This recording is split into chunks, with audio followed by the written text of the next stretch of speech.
Hello and welcome to our YouTube channel Omega classes. दोस्तों, आज की वीडियो में हम देखेंगे क्लास 12 फिजिक्स का जो मैग्नेटिक मटेरियल टॉपिक है, चैप्टर है, उसके लास्ट के दो छोटे छोटे टॉपिक बाकी थे। एक था हमारा इलेक्ट्रोमैग्नेट और परमानेंट मैग्नेट, और दूसरा है मैग्नेटिक शील्डिंग। ये दोनों अगर टॉपिक ले लेते हैं तो आपका चैप्टर खत्म हो जाता है। इस चैप्टर पे जो एक्सरसाइज न्यूमेरिकल्स है वो हमने ऑलरेडी सॉल्व कर लिए हैं। आपको इस चैप्टर के प्लेलिस्ट में वो वीडियोस मिल जाएंगे। ठीक है, तो आज हमें इलेक्ट्रोमैग्नेट और मैग्नेटिक शील्डिंग देख लेते हैं। तो वीडियो स्टार्ट करते हैं। वीडियो अच्छा लगेगा तो वीडियो को लाइक करना, वीडियो को शेयर करना, चैनल को सब्सक्राइब कर देना। तो सबसे पहले पढ़ते हैं इलेक्ट्रोमैग्नेट क्या होता है। इसमें दो वर्ड्स है, एक है इलेक्ट्रो और दूसरा मैग्नेट। इलेक्ट्रिक की हेल्प लेके मैग्नेट बनाएंगे हम।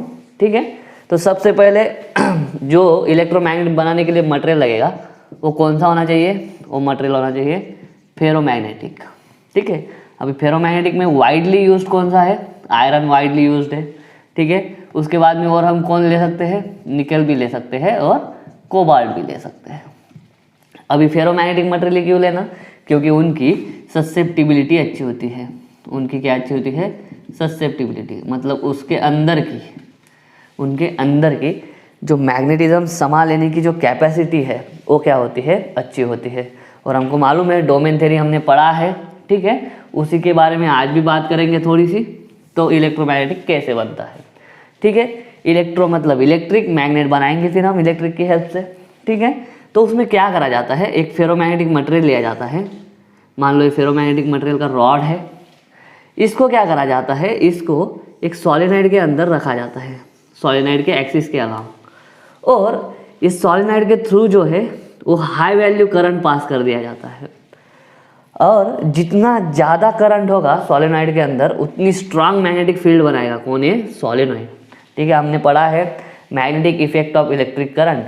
अगर किसी कंडक्टर के थ्रू हम कोई करंट फ्लो करा देते हैं तो इस कंडक्टर के आजू बाजू सराउंडिंग में मैग्नेटिक फील्ड बन जाती है। तो इसी में क्या होगा? ये सॉलिनॉइड है, सॉलिनॉइड के जितने ज़्यादा टर्न्स बनाएंगे उतनी स्ट्रांग, उतना ज़्यादा करंट बनते जाएगा। मान लो इसमें टर्न्स है 10 और करंट आ रहा है हमारा 5 एम्पियर। तो ये जो टोटल करंट प्रोड्यूस करेगा होगा 5 × 10 50 एम्पियर। लेकिन अगर हमने करंट का या बैटरी का सोर्स वही रखा और सॉलिनॉइड के टर्न्स बढ़ा दिए, टर्न्स अगर मैंने 20 कर दिया तो टोटल करंट कितना हो जाएगा? 20 × 5 हो जाएगा 100। ठीक है, तो सॉलिनॉइड के नंबर ऑफ टर्न्स जितने ज़्यादा कर सकते हो उतने ज़्यादा नंबर ऑफ टर्न्स कर दो, ताकि क्या हो? करंट ज़्यादा हो जाए। और जितना ज़्यादा करंट होगा, ठीक है, B = μ0 Ni, where μ0 is the permeability, N is number of turns and I is current flowing through a single turn। ठीक है, I is current flowing through single turn।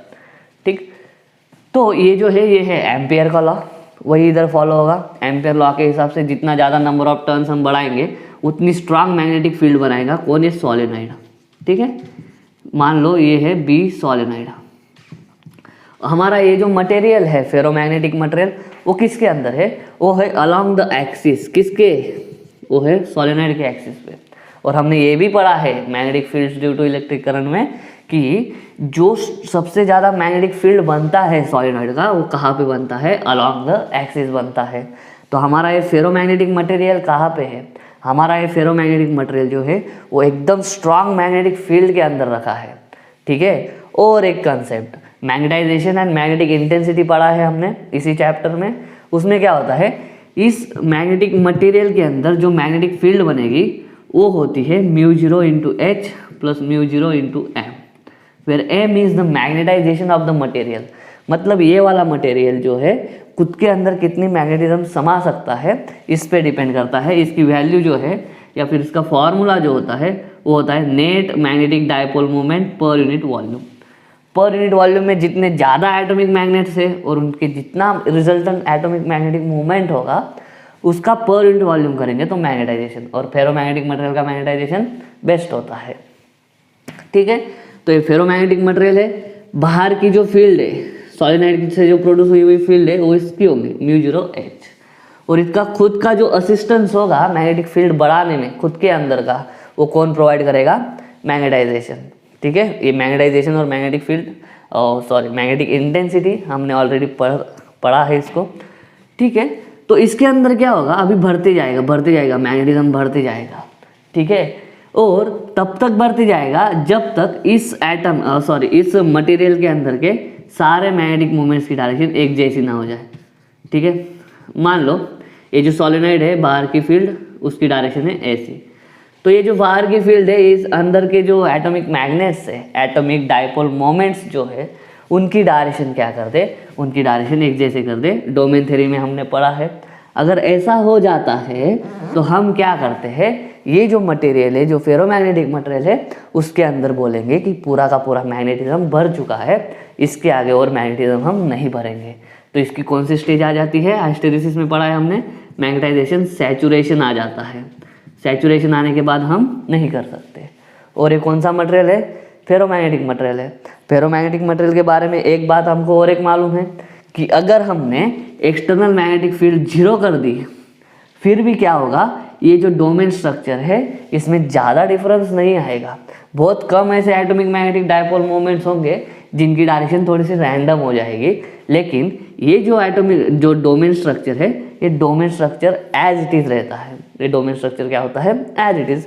इसका मतलब क्या है, अभी ये जो फेरोमैग्नेटिक मटेरियल को अगर हम बाहर निकाल लेंगे ऐसा, तो इस फेरोमैग्नेटिक मटेरियल क्या करेगा, अभी छोटी छोटी नेल्स वगैरह या दूसरे जो मटेरियल्स है, दूसरे जो फेरोमैग्नेटिक मटेरियल्स है, उनको ये क्या करने लग जाएगा, अट्रैक्ट करने लग जाएगा।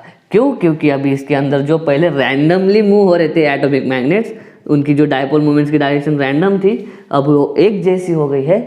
इसके पास मैग्नेटिक डायपोल मोमेंट आ चुका है, मतलब मैग्नेटिक प्रॉपर्टी जो है उसके अंदर अभी भर चुकी है। वो क्या कर सकता है, दूसरे फेरोमैग्नेटिक मटेरियल्स को अट्रैक्ट कर सकता है। और जहाँ जहाँ पे मैग्नेटिक प्रॉपर्टी की ज़रूरत होगी, मैग्नेट की ज़रूरत होगी, हम इस फेरोमैग्नेटिक मटेरियल को, सॉफ्ट आयरन का होता है, ठीक है, सॉफ्ट आयरन से भी हम बना सकते हैं, स्टील भी यूज़ कर सकते हैं इसके अंदर, जिसको हम बाद में किस में कन्वर्ट कर सकते हैं, इलेक्ट्रोमैग्नेट में कन्वर्ट कर सकते हैं, ठीक है। तो दोस्तों ये था छोटा सा और सिंपल सा प्रोसीजर कि हम सीधे सीधे फेरोमैग्नेटिक मटेरियल का कन्वर्शन इलेक्ट्रोमैग्नेट में कैसे कर सकते हैं। और ये जो मैग्नेटिक प्रॉपर्टी जो भरी होती है ना, ये बहुत दिनों तक उसके अंदर रिटेन रहती है, ठीक है। ऐसा नहीं है कि अगर मैग्नेटिक फील्ड हमने बंद कर दी तो 2-3 घंटे ही चलेगा, नहीं, इसके अंदर जो मैग्नेटिज्म होता है वो कई दिनों तक, कई महीनों तक लगा हुआ रहता है। तो हम इसको ही मैग्नेट की तरह यूज़ कर सकते हैं, तो इसको हम बोलते हैं इलेक्ट्रोमैग्नेट, ठीक है। उम्मीद करता हूँ ये इलेक्ट्रोमैग्नेटिक पे आपको बस थ्योरी आएगी। थ्योरी में कितना होगा, शॉर्ट नोट होगा, शॉर्ट नोट में आपको डायग्राम वगैरह ड्रॉ करना होगा, भले ही बुक में नहीं दी हो, आपके महाराष्ट्र स्टेट बोर्ड के बुक में डायग्राम नहीं है, सिर्फ थ्योरी लिखा हुआ है, ठीक है। लेकिन अगर आप डायग्राम वगैरह ड्रॉ करते हो तो उनको इतना ज़्यादा पढ़ने की ज़रूरत नहीं पड़ती है, ठीक है। ये था हमारा इलेक्ट्रोमैग्नेट, समझ में आ गया होगा। अभी हम पढ़ते हैं मैग्नेटिक शील्डिंग। चलो दोस्तों, मैग्नेटिक शील्डिंग पढ़ते हैं। सबसे पहले शील्डिंग का मतलब समझ लो। शील्डिंग का मतलब है कैद करना, ठीक है।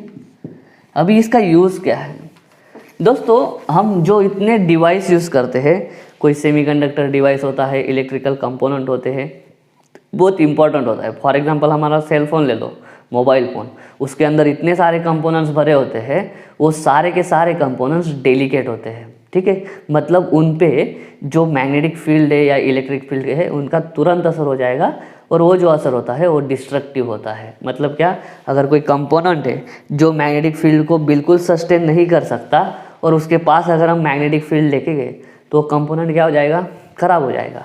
लेकिन हमारे एप्लीकेशंस अभी ऐसे है कि हमको वो कंपोनेंट्स यूज़ करने पड़ेंगे, और ऐसी जगह पे यूज़ करने पड़ेंगे जहाँ पे मैग्नेटिक फील्ड प्रेजेंट हो। तो उन कंपोनेंट्स को मैग्नेटिक फील्ड के अंदर हम सस्टेन कैसे कराएंगे, ठीक है, क्योंकि मैग्नेटिक फील्ड की वजह से वो कंपोनेंट ख़राब हो जाएगा। फिर भी हम उनको बचाएंगे कैसे, मैग्नेटिक फील्ड भी एग्जिस्ट करेगी और वो कंपोनेंट भी हमारा ख़राब नहीं होगा। तो उनको बचाने के लिए उनके अंदर मैग्नेटिक फील्ड नहीं जानी चाहिए, उन पे मैग्नेटिक फील्ड का असर नहीं होना चाहिए। उसके लिए जो हम टेक्निक यूज़ करते हैं उसको बोलते हैं मैग्नेटिक शील्डिंग, ठीक है। It is the process of protecting the components. Magnetic shielding क्या है, एक प्रोसेस है जिसके जरिए हम क्या कर सकते हैं, ऐसे जो कंपोनेंट्स हैं उनको हम प्रोटेक्ट कर सकते हैं। डिफरेंट आईसीज जो होती है, महंगी मिलती है, आईसी पे भी मैग्नेटिक फील्ड का असर होता है, वो असर नहीं होना चाहिए, इसके लिए जो प्रोसेस यूज करेंगे वो है मैग्नेटिक शील्डिंग। ठीक है, the process of protecting the component from magnetic field by introducing some soft ferromagnetic material. ठीक है, और हम क्या करेंगे, उस सॉफ्ट मटेरियल का काम समझाएंगे। मान लो डायरेक्ट हम इस पे ही आते हैं टेक्निक पे। मान लो ये नॉर्थ पोल है किसी मैग्नेट का और ये इधर है साउथ पोल। ठीक है, मैग्नेटिक फील्ड की डायरेक्शन होगी ऐसी। ठीक है, पहले कुछ नहीं है अंदर, ऐसा समझ के चलते। मैग्नेटिक फील्ड की डायरेक्शन ऐसी हो गई। मान लो इसके बीच में हमें कोई एक कंपोनेंट रखना पड़ा, ये है कंपोनेंट। ये जो कंपोनेंट है ये जो है बहुत ही ज़्यादा सेंसिटिव है मैग्नेटिक फील्ड को। अभी मैग्नेटिक फील्ड को सेंसिटिव है मतलब जरा भी इसमें से मैग्नेटिक फील्ड गई तो ये कंपोनेंट क्या हो सकता है, खराब हो सकता है। खराब होना मतलब शॉर्ट होना, ओपन होना, जो कुछ भी हो, काम करना ये बंद कर देगा। हमें वैसा नहीं चाहिए। और हम इस कंपोनेंट को इस जगह से हटा के किसी और जगह पे रख भी नहीं सकते। मतलब इसको इधर ही रखना है और इसको खराब भी नहीं होने देना है इस मैग्नेटिक फील्ड की वजह से। ठीक है, तो हम कैसे करेंगे, तो इसके लिए हम क्या करेंगे, इस कंपोनेंट के आजू बाजू एक सॉफ्ट फेरोमैग्नेटिक मटेरियल का एक रिंग रख देंगे। ठीक है, उसके वजह से क्या होगा, ये हटा देंगे अभी हम। मैग्नेटिक फील्ड जो है, फेरोमैग्नेटिक मटेरियल क्या करता है, मैग्नेटिक फील्ड लाइंस को अपनी तरफ अट्रैक्ट करता है।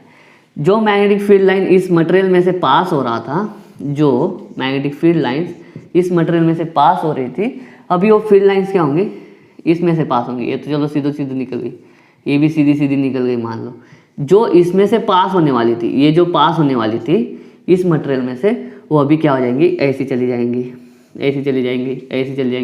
इसको भी अट्रैक्ट कर लेगा, इसको भी अट्रैक्ट कर लेगा। मतलब क्या है कि ये जो मटेरियल है हमें जिसको प्रोटेक्ट करना है, उस मटेरियल के अंदर से मैग्नेटिक फील्ड नहीं जाएगी, उस मटेरियल पे मैग्नेटिक फील्ड का कोई भी असर नहीं होगा। तो ये जो बाहर से हमने रिंग यूज़ करी है ना, ये रिंग होनी चाहिए फेरोमैग्नेटिक मटेरियल की। ठीक है, ताकि ये फेरोमैग्नेटिक मटेरियल की रिंग क्या करे, इस सारी मैग्नेटिक फील्ड लाइंस को अट्रैक्ट कर ले, सारी मैग्नेटिक फील्ड लाइंस को फोर्स करे कि वो अपने में से पास हो, खुद में से पास हो। ये फेरोमैग्नेटिक मटेरियल क्या करती है, मान लो ये मैग्नेटिक फील्ड पहले ऐसी जा रही थी, तो अभी वो ऐसी नहीं जाने देगा, वो अभी खुद की तरफ उसको अट्रैक्ट कर लेगा। यही होती है फेरोमैग्नेटिक मटेरियल की प्रॉपर्टी। ठीक है, तो फेरोमैग्नेटिक मटेरियल क्या करेगा, जो जा रहा था मैग्नेटिक फील्ड लाइन इसमें से, उसको उसमें से नहीं जाने देगा, उसका रास्ता पलट देगा अपने थ्रू, खुद के थ्रू। तो उससे क्या होगा, ये मैग्नेटिक फील्ड जो है ना, ये मैग्नेटिक फील्ड क्या हो गई, कैद हो गई। ये क्या हो गई, मैग्नेटिक फील्ड कैद हो गई। किस में कैद हो गई, ये रिंग में। ठीक है, जो पहले इसमें से जा रही थी, इस मटेरियल में से, जिसको वो खराब कर दे रही थी, अभी वो मैग्नेटिक फील्ड किस में से पास होगी, पूरी की पूरी मैग्नेटिक फील्ड को ये भाई जो है, ये जो रिंग है, वो क्या कर लेंगे, अपने अंदर कैद कर लेंगे। तो ये जो है, इसको मैग्नेटिक केज भी बोला जाता है। जो फेरोमैग्नेटिक मटेरियल हम यूज़ कर रहे हैं मैग्नेटिक शील्डिंग के लिए। ठीक है, और शील्डिंग क्यों यूज़ करते हैं हम, शील्डिंग इसलिए यूज़ करते हैं ताकि हमारे कंपोनेंट ख़राब ना हो। ठीक है, तो शील्डिंग करने के लिए बहुत सारे मटेरियल यूज़ करे जाते हैं। बहुत सारे क्या होते हैं, शीट्स होते हैं। शीट्स में हम होल्स भी कर देते हैं।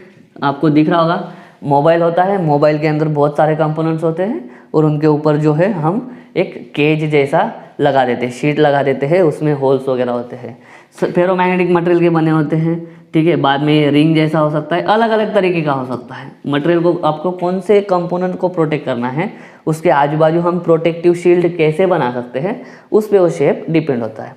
लेकिन जो मटेरियल लगेगा हमको केज बनाने के लिए, वो मटेरियल कौन सा लगेगा, फेरोमैग्नेटिक लगेगा।